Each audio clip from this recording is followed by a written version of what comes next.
Hello viewers, আসসালামু আলাইকুম। Welcome back to my channel. আজকে আমি আপনাদের সাথে খুবই ইম্পর্ট্যান্ট একটা বিষয় নিয়ে আলোচনা করতে আসছি।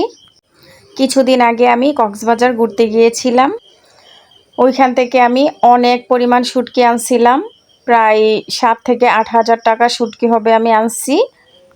আমি কেন, সকলেই হয়তো ঘুরতে যাওয়ার পর কক্সবাজার শুটকি নিয়ে আসেন, কারণ ওইখানে এত পরিমাণ শুটকির বাজার থাকে, মার্কেট থাকে যে দেখার পর কারোরই মাথা ঠিক থাকে না, মনে হয় যে সব শুটকি নিয়ে আসি।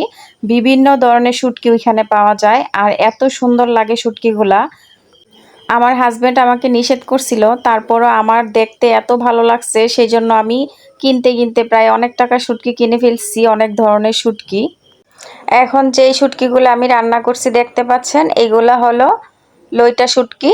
আর লইটা শুটকি আমি অনেক বেশি পছন্দ করি, তাই ভাবলাম যে প্রথম দিনে আমি লইটা শুটকিটা রান্না করি। অন্য শুটকিগুলো আমি রান্না করি না, জাস্ট এইটা একটু ট্রাই করছি রান্না করে। তো যখন আমি অনেক ভালোভাবে মানে সুন্দর করে রান্না করছি, টমেটো, ধনিয়া পাতা, কাঁচামরিচ সব কিছু দিয়ে আমি খুব ভালোভাবে মাখা মাখা করে শুটকিটা রান্না করছি। রান্না করার সময় মনে হচ্ছিল শুটকিটা অনেক মজা হবে খেতে। জাস্ট যে মাত্র আমি শুটকিটা একটু লবণটা চেক করতে নিচ্ছি, সে মাত্রই মুখে দেওয়ার মতো একদম মুখে তিতা তিতা ভাব লাগতেছে, মানে শুটকিটা মনে হয় নষ্ট হয়ে গেছে এরকম বোঝা যাইতেছে।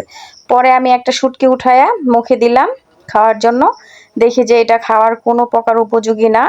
এটা হয়তো মেয়াদ শেষ হয়ে গেছে, নয়তো বা শুটকিটা প্রসেসিং করার সময় মাছটা ভালো ছিল না, একেবারে নষ্ট ছিল, এরকম একটা কিছু হবে।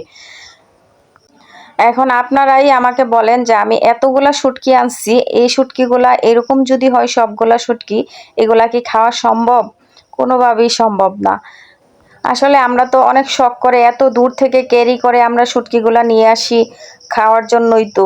এখন আমরা যদি এগুলা না খেতে পারি, এতগুলা টাকাও নষ্ট হলো, এত কষ্ট করে প্রসেসিং করে আনাটাও তো আমাদের জন্য অনেক কষ্টকর। আমার হাজবেন্ড কিন্তু আমাকে বলেছিল যে আমরা যেহেতু বিমানে করে যাব, শুটকি নেওয়া নাও যেতে পারে, তুমি এগুলা নেওয়ার দরকার নেই। আমি একটু বেশি বাড়াবাড়ি করে শুটকিগুলো আনছি, তো আনার পরে এই অবস্থা।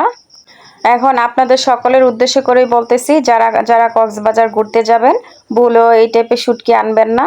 শুটকি কিন্তু আমাদের এলাকায়ও কম বেশি ভালো মন্দ পাওয়া যায়। এলাকার মধ্যে খারাপ হলে দেখা গেছে জিনিসটা ফেরত দেওয়া বা একটা আলোচনা বা জিজ্ঞাসা করা, এটা সম্ভব হয়। আর আমরা কক্সবাজার থেকে নিয়ে আসছি, এখন আমরা কাকে ধরতে যাব বা কাকে জিজ্ঞাসা করব, কোনো কিছুই করা সম্ভব না, পসিবল না। এতগুলা টাকার শুটকি, এত শখের শুটকি। আমার বাসার সকলেই শুটকি অনেক বেশি পছন্দ করে, বিশেষ করে আমার হাজবেন্ড তো শুটকি অনেক বেশি পছন্দ করে। তো সেই কথা চিন্তা করে কিন্তু আমি এতগুলা শুটকি আনছি। এখন আপনারাই বলেন আমি শুটকিগুলা কি করব। আসলে টাকার জন্য মানুষ কিভাবে ঠকাইতে পারে, এই শুটকিগুলা না কিনলে হয়তো আমি বুঝতেই পারতাম না। ওনারা কিন্তু জেনে শুনে বুঝেই এই শুটকিগুলা বিক্রি করে, কারণ জানে যে বিভিন্ন জায়গা থেকে পর্যটকরা আসে ঘোরার জন্য।